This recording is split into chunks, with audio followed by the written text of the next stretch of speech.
एक समय की बात है। विंध्याचल के पहाड़ों के बीच बसा एक सुंदर राज्य था जिसका नाम था अभिनव पुप मादिल। अपनी बुद्धिमत्ता और पराक्रम के लिए प्रसिद्ध था। राजा न्यायप्रिय और प्रजा के प्रिय थे। उनकी पत्नी रानी सौम्या अपनी सुंदरता और सौम्यता के लिए पूरे राज्य में जानी जाती थी। रानी सौम्या राजा की एकमात्र पत्नी थी और राजा उनसे अत्यधिक प्रेम करते थे। राजमहल का जीवन भव्य था, लेकिन रानी सौम्या का मन अक्सर एकाकी और ऊंचा रहता था। राजा अपने राजकाज में व्यस्त रहते और रानी अकेलेपन का सामना करती। मैं रानी अक्सर महल के बाहर बने चंपा वन में भ्रमण करने जाया करती थी। चंपा वन में एक साधु का आश्रम था, जिसका नाम था स्वामी अंबिकानगर तक प्रसिद्ध थे। रानी जब पहली बार वहां गई तो साधु ने उनका स्वागत किया और उनसे गहन चर्चा की। साधु की वाणी में ऐसा आकर्षण था कि रानी मंत्रमुग्ध हो गई। रानी सौम्या ने बहाने बनाकर साधु के आश्रम जाना शुरू कर दिया। साधु ने उन्हें ध्यान, योग और शास्त्रों का ज्ञान देना शुरू किया, परंतु यह रिश्ता धीरे धीरे शारीरिक आकर्षण में बदलने लगा। साधु की रहस्यमयी आंखें और रानी की अकेली आत्मा के बीच एक ऐसी डोर बंध गई जिसे छिपाना आसान नहीं था। रानी ने इस रिश्ते को राज रखने के लिए बहुत सावधानी बरती। वह साधु से तब मिलती जब राजा दरबार में व्यस्त होते। कभी कभी रात के अंधेरे में भी रानी चुपचाप महल छोड़कर साधु के आश्रम जाती। रानी ने राजा के प्रति अपना व्यवहार ऐसा रखा कि उन्हें कभी शक न हो। वह राजा का पूरा ख्याल रखती, उनसे मधुर बातें करती और उनके हर आदेश का पालन करती। राजा को लगता कि रानी उनसे बहुत प्रेम करती है। चंपावत और रानी का यह संबंध अब गुप्त रूप से बढ़ता जा रहा था। रानी का दिल साधु के लिए धड़कता और साधु उनकी हर इच्छाओं को पूरा करता। रानी सौम्या और साधु अंबिका नगर के साथ गहराता गया। साधु का व्यक्तित्व इतना रहस्यमय था कि रानी उसमें पूरी तरह डूब चुकी थी। चंपावन का वह आश्रम अब रानी के लिए एक ऐसा स्थान बन गया था जहां वह अपनी सभी चिंताओं और महल के नियमों को भूल जाती थी। रानी ने महल के सेवकों को भी अपनी चालाकी से वश में कर लिया था। जब भी वह आश्रम जाने का मन बनाती, वह महल के भीतर किसी उत्सव या पूजा का आयोजन करने की यों बना देती। सेवक और मंत्री उसी में व्यस्त रहते और रानी साधु से मिलने के लिए चुपचाप निकल जाती। रानी के महल छोड़ने के समय को इतना योजनाबद्ध किया जाता कि राजा विक्रमादित्य को कभी किसी बात का आभास नहीं हुआ। रानी राजा के 7 दिन में समय बिताती, उन्हें मुस्कान और प्रेम भरे शब्दों से भरपूर संतुष्ट करती। राजा को यह यकीन था कि रानी उनके प्रति पूर्णतः समर्पित है। साधु अंबिकानंद ने रानी को यह यकीन दिला दिया था कि उनकी आमा को शांति केवल साधु के साथ ही मिल सकती है। रानी ने धीरे धीरे महल के कुछ गहने और बहुमूल्य वस्तुएं साधु को देना शुरू कर दिया। वह साधु के लिए अनमोल चीजें लेकर आती और बदले में साधु से मंत्रों और रहस्यमय शक्तियों का ज्ञान प्राप्त करती। साधु ने रानी को यह भी समझा दिया था कि वह एक दिव्य आत्मा है और उनका यह मिलन ईश्वर की योजना का हिस्सा है। रानी ने अब पूरी तरह से साधु पर विश्वास करना शुरू कर दिया था। महल के कुछ पुरा सेवकों ने रानी के व्यवहार में बदलाव महसूस किया। उनकी गैर मौजूदगी के दौरान महल में गुपचुप बातें होने लगीं, लेकिन रानी इतनी चतुर थी कि उन्होंने हर अफवाह को दबा दिया। उन्होंने उन सेवकों को इनाम और अधिकार देकर अपनी ओर कर लिया। साधु अंबिका नगर की सहायता से उन्होंने राजा के दरबार में कुछ अपने लोगों को भी नियुक्त करवा दिया। राजा को इसकी भनक तक नहीं थी कि साधु अंबिकानगर उनकी हर बात मानने लगी थी। साधु ने रानी से कहा, राज्य का असली नियंत्रण तुम्हारे हाथों में होना चाहिए। राजा केवल एक दिखावा है रानी, जो अब साधु के प्रति अपने मन और शरीर से पूर्णतः समर्पित हो चुकी थी, इस विचार से सहमत होने लगी। साधु ने धीरे धीरे रानी को समझाया कि यदि वह चाहे तो राजा को पीछे छोड़कर स्वयं राज्य की महारानी बन सकती है। यह विचार रानी के मन में एक चिंगारी की तरह जल उठा। अब रानी के अंदर महत्वाकांक्षा और मोह का संगम हो चुका था। एक दिन साधु ने रानी से कहा, अब समय आ गया है कि मैं महल के भीतर प्रवेश करूं। तुम्हें मेरी शक्ति का अनुभव हर समय होना चाहिए। रानी ने चुपके से साधु को महल के भीतर एक गुप्त स्थान में रहने की अनुमति दे दी। रानी ने महल के पुराने कक्षों में से एक को सजवा और उसे साधु के रहने योग्य बना दिया। साधु अब महल में छिपकर रहने लगे, लेकिन इस बात का पता केवल रानी और उनकी सबसे विश्वास पात्र दासी को था। साधु ने राजा के दैनिक कार्यों और महल के नियम कानूनों पर गहराई से नजर रखनी शुरू कर दी। साधु ने रानी के माध्यम से राजा विक्रमादित्य पर भी अपनी शक्ति का प्रयोग करना शुरू कर दिया। वह रानी को कुछ खास जड़ी बूटियां देता, जिन्हें रानी राजा के भोजन में मिलाकर उन्हें कमजोर करने लगी। राजा को अब अक्सर थकान और बीमारी महसूस होने लगी, लेकिन रानी अपने प्यार भरे व्यवहार से राजा को यह यकीन दिलाती रही कि यह सब राजकाज के अत्यधिक दबाव का नतीजा है। साधु और रानी के बीच अब हर दिन मुलाकात होने लगी। रात के अंधेरे में जब महल सो रहा होता, रानी गुपचुप साधु के कक्ष में जाती। वहां वे साथ बैठते, कुछ गुप्त योजनाएं बनाते और उनके संबंध और गहरा जाते। साधु ने रानी को वचन दिया कि वह उन्हें ऐसी शक्तियां देगा जिससे वह पूरे राज्य की सबसे शक्तिशाली महिला बन जाएंगी। रानी इस मोहक वादे में पूरी तरह फंस चुकी थी। महल के कुछ वफादार मंत्री और सैनिक अब राजा की बिगड़ती स्थिति और रानी के अजीब व्यवहार को लेकर चिंतित होने लगे थे। उन्होंने राजा को सतर्क करने की कोशिश की, लेकिन रानी ने अपनी चतुराई से इन सभी प्रयासों को विफल कर दिया। एक दिन रानी ने दरबार में एक प्रस्ताव रखा कि राजा को अपने स्वास्थ्य के कारण कुछ समय के लिए राज्य के कार्यों से दूर रहना चाहिए। रानी स्वयं राजकाज संभालने का सुझाव देती, और राजा जो अब पूरी तरह से कमजोर हो चुके थे, इस बात से सहमत हो गए। साधु अंबिका नगर साथ रहकर तुम्हें मार्गदर्शन। रानी जो अब पूरी तरह से साधु के जाल में फंस चुकी थी, इस बात के लिए तैयार हो गई। साधु ने गुप्त योजना बनाई कि राजा विक्रमादित्य को धीरे धीरे समाप्त किया जाए। इसके लिए उसने रानी को कुछ खास जड़ी बूटियां दी, जिन्हें राजा के भोजन में मिलाना था। यह जड़ी बूटियां ऐसी थीं कि राजा की हालत दिन बदन बिगड़ने लगे, लेकिन किसी को भी संदेह ना हो।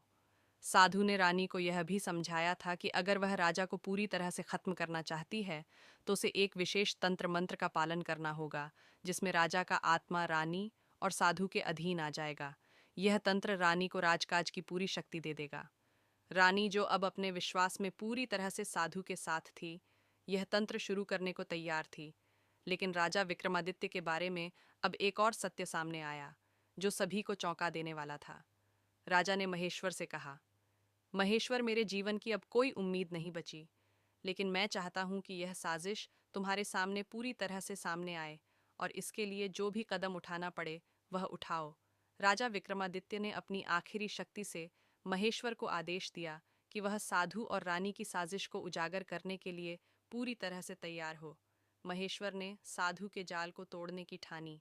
साधु अंबिका नगर से कोई संबंध नहीं, बल्कि सिर्फ साधु के साथ ही एक नई शक्ति का आभास हो रहा था। एक दिन साधु ने रानी से कहा, तुम्हारी शक्ति को अब और अधिक बढ़ाने का समय आ गया है। तुम्हारा जीवन अब केवल मेरा ही है, और हमारे बीच एक और संबंध बनना चाहिए। रानी जो साधु की बातों और शक्तियों से पूरी तरह घिरी हुई थी, उसकी बातों में आ गई। साधु ने रानी से कहा कि यह गर्भवती होना ही उनकी योजना का हिस्सा है, ताकि उनके रिश्ते को और भी पवित्र पत्र किया जा सके और वह राजा की शक्ति से भी ऊपर उठ सके। साधु ने अपनी तंत्र मंत्र की शक्तियों का उपयोग करके रानी को गर्भवती कर दिया, जिससे उनका संबंध और गहरा हो गया। रानी को अब यह यकीन था कि साधु का बच्चा न केवल दिव्य होगा, बल्कि वह अपने साम्राज्य को नियंत्रित करने के लिए राजा विक्रमादित्य से भी अधिक ताकतवर होगा। इस योजना के पीछे एक गहरी साजिश छिपी थी, जिसमें साधु और रानी दोनों ही राजा को हराने के बाद अपने बच्चे को राज्य का अगला शासक बनाना चाहते थे। राजा विक्रमादित्य, जो अब कमजोर और बीमार हो चुके थे, धीरे धीरे महसूस करने लगे कि रानी का व्यवहार बदल चुका है। राजा को यह भी आभास हुआ कि रानी के अंदर कोई गहरी चिंता और चालाकी छिपी हुई है। एक दिन राजा ने महेश्वर से कहा, महेश्वर, मुझे लगता है कि रानी मुझसे कुछ छिपा रही है। मैं यह नहीं जान पा रहा कि वह क्यों बदल गई है, लेकिन अब मुझे महसूस हो रहा है कि वह साधु अंबिका के साथ कुछ गहरे संबंध में है। महेश्वर ने राजा से कहा, महाराज, मैं आपको पूरी सच्चाई बताऊंगा। रानी और साधु के बीच एक गुप्त संबंध है, और अब यह बात और भी बढ़ गई है। रानी साधु से गर्भवती हो चुकी है, और यह सब कुछ उसी की साजिश का हिस्सा है। राजा विक्रमादित्य को यह सुनकर जोर का झटका लगा। वह यह समझ गए थे कि रानी और साधु के बीच कुछ बड़ा चल रहा है, और अब उनकी हालत इतनी खराब हो चुकी थी कि वह किसी बड़े कदम नहीं उठा पा रहे थे। राजमहल में कुछ लोग अब रानी और साधु की गतिविधियों के बारे में जानने लगे थे। एक गुप्तचर जो महल के भीतर हमेशा छुपकर काम करता था, ने एक दिन रानी और साधु की एक मुलाकात को देखा। गुप्तचर ने रानी और साधु को एकांत में बात करते हुए सुना। वे दोनों एक साथ बैठकर अपने भविष्य के बारे में योजना बना रहे थे, जिसमें रानी के गर्भवती होने का मुद्दा प्रमुख था। गुप्तचर ने जो सुना, उसे वह तुरंत महेश्वर को सूचित करने के लिए महल में भेज दिया। महेश्वर ने उस सूचना को राजा विक्रमादित्य तक पहुंचाया और राजा को पूरी सच्चाई का पता चला। गुप्तचर ने राजा से कहा, महाराज, मैंने सुना है कि रानी और साधु का एक गुप्त संबंध है और रानी अब साधु से गर्भवती हो चुकी है। यह बच्चा केवल साधु का नहीं, बल्कि राज्य की सत्ता और शक्ति का प्रतीक बनेगा। राजा विक्रमादित्य अब पूरी तरह से टूट चुके थे। उनकी मानसिक स्थिति इतनी बिगड़ चुकी थी कि वह इस हालात को सहन नहीं कर पा रहे थे। राजा विक्रमादित्य के दिल में अब केवल एक ख्याल था, क्या वह अपने राज्य को फिर से उसी तरीके से संभाल पाएंगे जैसे पहले करते थे। लेकिन राजा का संदेह अब पूरी तरह से सही साबित हो चुका था। राजा विक्रमादित्य, जो अब पूरी तरह से अपने राज्य और अपनी पत्नी की साजिश के बारे में जान चुके थे, ने इस जानकारी को अपने दिल में छिपा रखा। वह यह नहीं चाहते थे कि प्रजा और महल के अन्य लोग इस सच्चाई को जानें, क्योंकि इससे राज्य में अराजकता फैल सकती थी। लेकिन राजा अब एक विकल्प तलाशने में जुट गए थे, क्योंकि वह यह समझ चुके थे कि रानी और साधु की साजिश इतनी जटिल हो चुकी थी कि उन्हें अपनी शक्ति का एक और रूप अपनाना था। महेश्वर, जो राजा के सबसे विश्वास पात्र मंत्री थे, ने अब अपनी योजना बनाई। वह राजा को सलाह देने के लिए आगे आए और कहा, महाराज, आपको अब जल्द से जल्द एक मजबूत कदम उठाना होगा। रानी और साधु की चालाकियां को खत्म करने के लिए हमें उन्हें गुप्त तरीके से नष्ट करना होगा। महेश्वर ने राजा से कहा, महाराज, हमें रानी और साधु की बातों को प्रकट करने के लिए किसी को महल के भीतर भेजना होगा, लेकिन हमें यह सुनिश्चित करना होगा कि वे उन दोनों की साजिश से अनजान हों। हमें उनके आत्मविश्वास को तोड़ने के लिए यह कदम उठाना होगा। राजा विक्रमादित्य ने महेश्वर की बातों को सुना और उनकी योजना को स्वीकार कर लिया। अब महेश्वर ने महल के अंदर एक और गुप्तचर तैनात किया, जो रानी और साधु की गतिविधियों पर निगरानी रखेगा। साधु अंबिका नगर साजिश अब और भी गहरी हो चुकी थी। रानी ने अपने गर्भवती होने की बात साधु से बार बार छिपाई नहीं, बल्कि वह इसे एक प्रतीक मानने लगी कि वह सत्ता की उच्चतम कुर्सी तक पहुंचने वाली है। साधु ने उसे और भरोसा दिलाया कि उनका बच्चा सिर्फ उनका नहीं, बल्कि इस राज्य का भविष्य होगा। वह दोनों अब मिलकर राज्य पर कब्जा करने के लिए और भी घातक कदम उठाने की योजना बना रहे थे। साधु ने रानी से कहा, तुम्हारा बच्चा हमारे साम्राज्य का भविष्य होगा। हम मिलकर इस राज्य पर राज करेंगे और राजा विक्रमादित्य को भूल जाओ। रानी ने साधु के शब्दों में विश्वास किया और उसे अपने दिल से अपना मार्गदर्शक मान लिया। गुप्तचर, जो महल के भीतर छुपकर रानी और साधु की गतिविधियों पर नजर रख रहा था, ने अब एक और महत्वपूर्ण सूचना महेश्वर को दी। उसने बताया कि रानी और साधु ने एक गुप्त बैठक की थी, जिसमें दोनों ने मिलकर राजा को पूरी तरह से नष्ट करने और राज्य पर अपना शासन स्थापित करने की योजना बनाई थी। गुप्तचर ने यह भी बताया कि रानी ने साधु से कहा था कि अगर राजा विक्रमादित्य अब भी जिंदा रहेगा, तो वह उसकी शक्ति के खिलाफ एक चुनौती बनेगा। महेश्वर ने राजा विक्रमादित्य को इस सब की जानकारी दी और राजा ने अब यह ठान लिया कि वह साधु और रानी की साजिश का पर्दाफाश करेंगे। लेकिन राजा की शारीरिक स्थिति अब इतनी बिगड़ चुकी थी कि उसे यह सब अकेले नहीं करना था। उसने महेश्वर से कहा, महेश्वर, अब वक्त आ गया है कि हमें उनका सामना करना होगा और हम यह काम साथ में करेंगे। साधु अंबिका नगर माध अब पूरी तरह से हार चुके थे। वह और रानी अब राज्य पर अपनी पकड़ बनाने के लिए पूरी तरह से तैयार थे।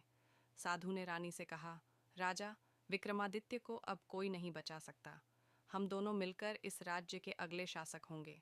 साधु और रानी की योजना अब इस स्तर पर पहुंच चुकी थी कि वे राजा विक्रमादित्य को पूरी तरह से अपदस्थ करने की योजना बना चुके थे और उनका बच्चा राज्य का नया शासक बनेगा। राजा विक्रमादित्य, जो अब लगभग मृत्यु के कगार पर थे, ने अपनी पूरी ताकत लगाकर एक अंतिम कदम उठाने का मन बनाया। वह जानते थे कि अगर वह इस समय कोई बड़ा कदम नहीं उठाएंगे तो उनके राज्य की स्थिति हमेशा के लिए खतरे में पड़ जाएगी।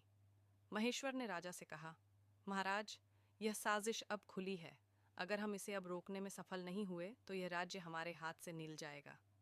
राजा ने एक गहरी सांस ली और महेश्वर से कहा, हम इस साजिश को खत्म करेंगे, चाहे इसके लिए मुझे अपनी जान भी क्यों ना देनी पड़े।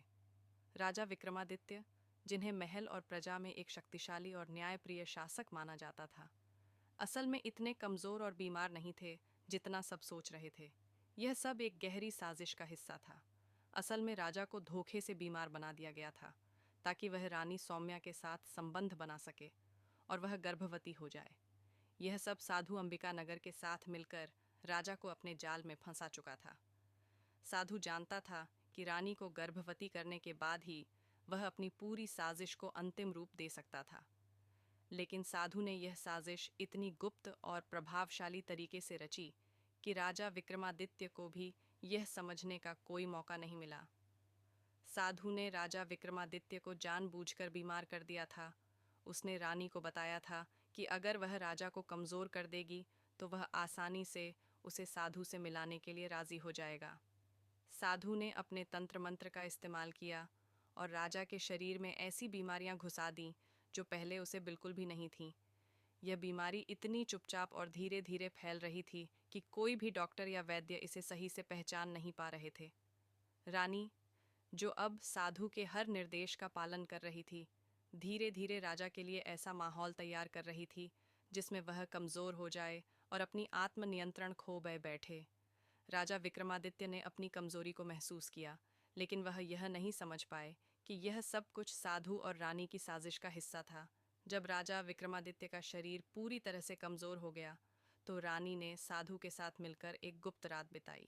यह रात राजा के लिए एक बड़े बदलाव का कारण बन गई। रानी को गर्भवती करने के बाद साधु ने पूरी योजना को अदृश्य रूप से पूरा किया। कोई भी नहीं जानता था कि रानी और साधु के बीच यह घटना घटित हो चुकी थी, क्योंकि रानी ने इसे गहरी रहस्य की तरह रखा था। साधु ने रानी से कहा, अब तुम पूरी तरह से हमारे साथ हो। तुम्हारा बच्चा हमारी साजिश का सबसे अहम हिस्सा बनेगा। अब तुम और मैं मिलकर इस राज्य को अपने अधीन करेंगे। रानी, जो पहले ही साधु के जाल में फंसी हुई थी, अब पूरी तरह से उसकी बातों पर विश्वास करने लगी।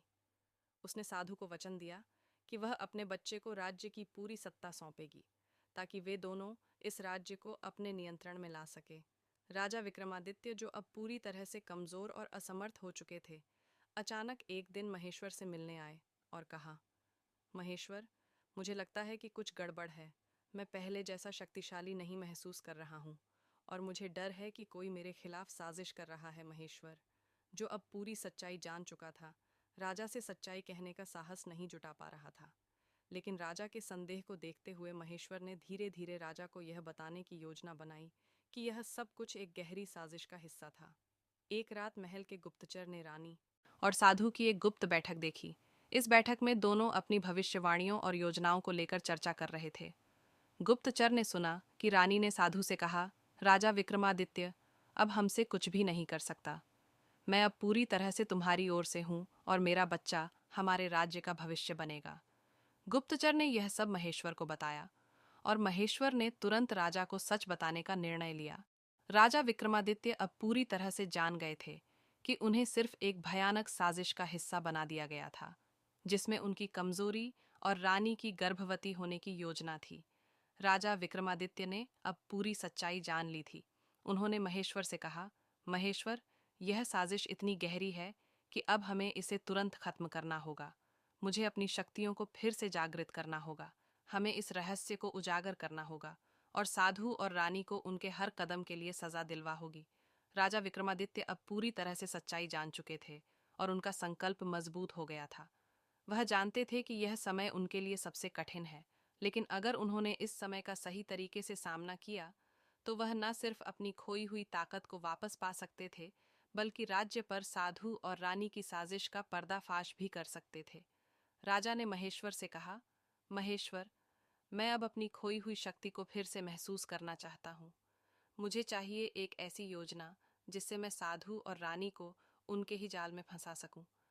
हम उन्हें यह समझाने देंगे कि अब वह हमें हरा चुके हैं, लेकिन हम असल में उन्हें उनके ही खेल में मात देंगे। महेश्वर ने राजा की बातों को सुना और एक गहरी सोच में डूब गया।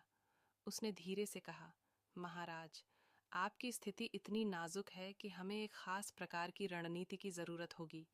हमें पहले उन्हें विश्वास दिलाना होगा कि आप पूरी तरह से हार चुके हैं।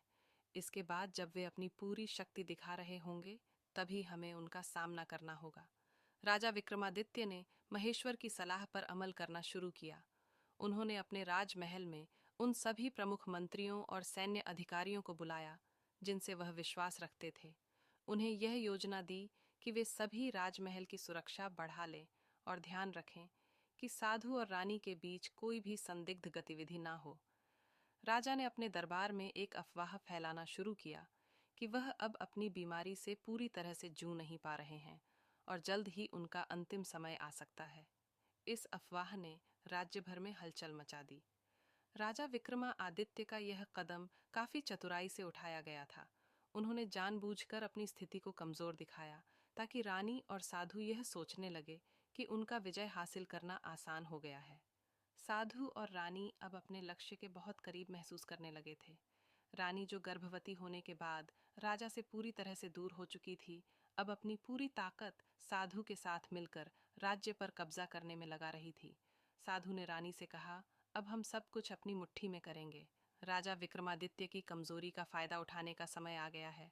रानी ने साधु के साथ मिलकर राजा के खिलाफ अपनी साजिशों को और बढ़ा दिया। वे दोनों इस विश्वास में थे कि राजा विक्रमादित्य अब पूरी तरह से कमजोर हो चुका था और उसका अंत नजदीक था। राजा विक्रमादित्य ने अपनी पूरी शक्ति छिपाकर एक गुप्त तंत्र का सहारा लिया, जिससे वह अपनी खोई हुई ताकत धीरे धीरे फिर से प्राप्त करने लगे। महेश्वर ने उसे बताया था कि साधु की तंत्र मंत्र शक्तियां असल में राजा की ताकत को खत्म करने के लिए इस्तेमाल की जा रही थी, लेकिन राजा ने इसके खिलाफ एक विशेष तंत्र का उपयोग किया। यह तंत्र साधु और रानी के तंत्र से कहीं अधिक शक्तिशाली था। राजा पहले की तरह शक्तिशाली महसूस करने लगे थे। उनका शरीर पहले जैसा सशक्त हो गया था और उन्होंने खुद को फिर से एक महान योद्धा के रूप में महसूस किया। अब वह अपनी रणनीति को अंतिम रूप देने के लिए तैयार थे। राजा विक्रमादित्य ने एक अंतिम सभा बुलवा। इस सभा में पूरे राज्य के मंत्री, अधिकारी और दरबारी शामिल हुए। रानी और साधु को भी बुलाया गया, लेकिन वे दोनों यह नहीं समझ पा रहे थे कि राजा अचानक इतनी जल्दी स्वस्थ क्यों हो गए हैं।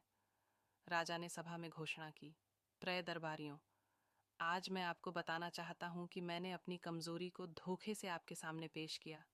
यह सब मेरी साजिश थी ताकि मैं साधु और रानी की चालाकी का पर्दाफाश कर सकूं। सभी लोग स्तब्ध रह गए। राजा ने फिर अपनी पूरी योजना का खुलासा किया।